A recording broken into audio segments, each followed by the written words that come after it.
your physical therapist for today. And para po sa particular video na ito, ang gagawin naman po natin ay mga strengthening exercises at stretching exercises para sa mga taong may foot drop. Okay?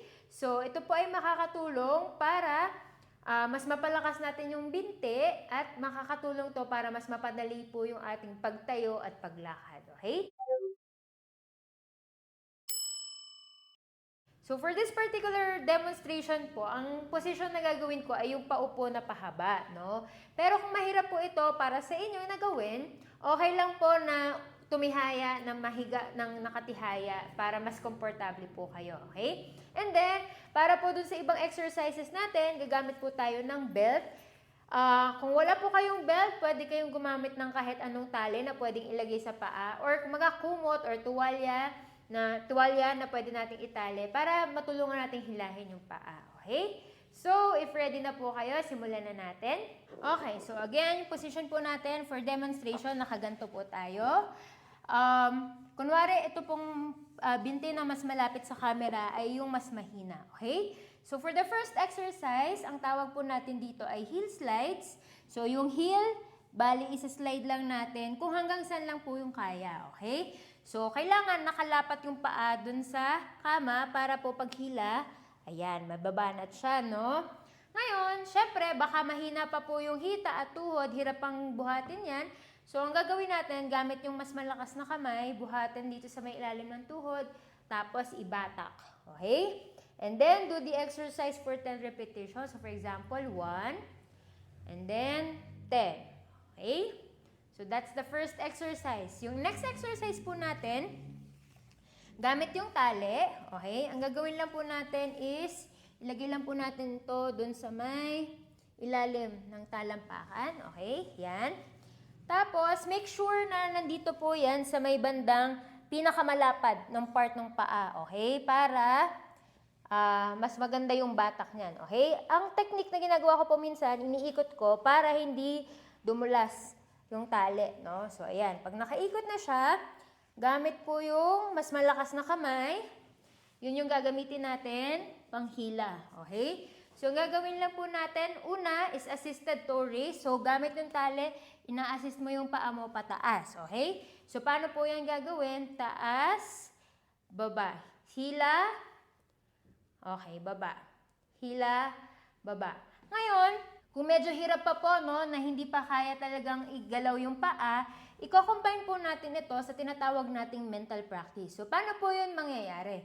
So, kunwari, habang ginagawa mo itong exercise na to, pwede kang pumikit or pwede mong tingnan yung paa, and then imagine mo na naigagalaw mo siya, okay? So, para habang ginagawa mo po yan, ini-imagine mo na tumataas siya, tapos bumababa yan, okay? Kasi nakakatulong po yung mental practice para matrain ulit yung isip natin kung paano paganahin yung muscles. Okay?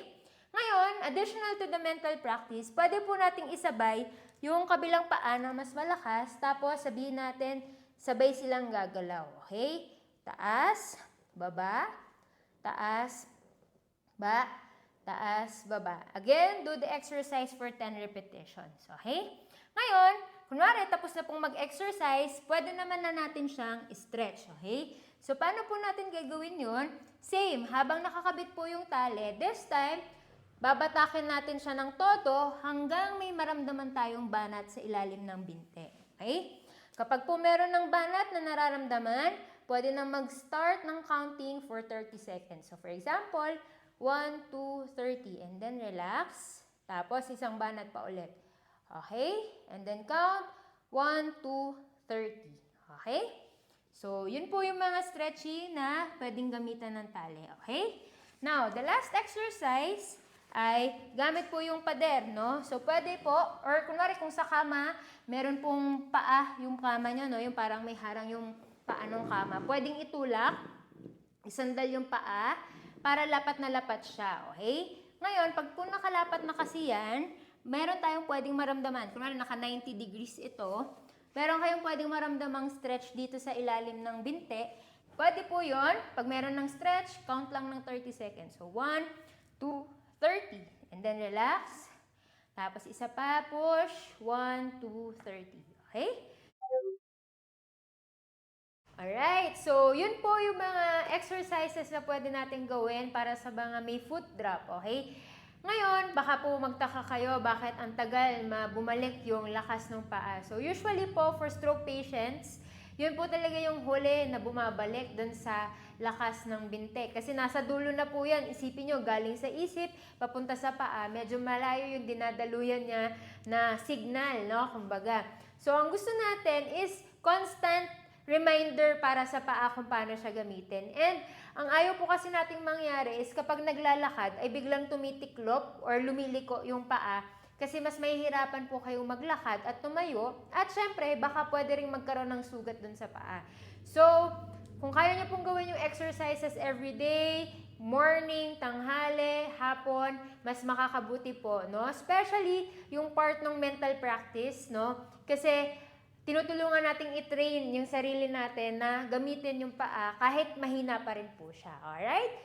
So, I hope ay kaya po ninyong gawin at gayahin yung mga exercises. So, yun lamang po. Maraming salamat and I'll see you on the next one. Bye!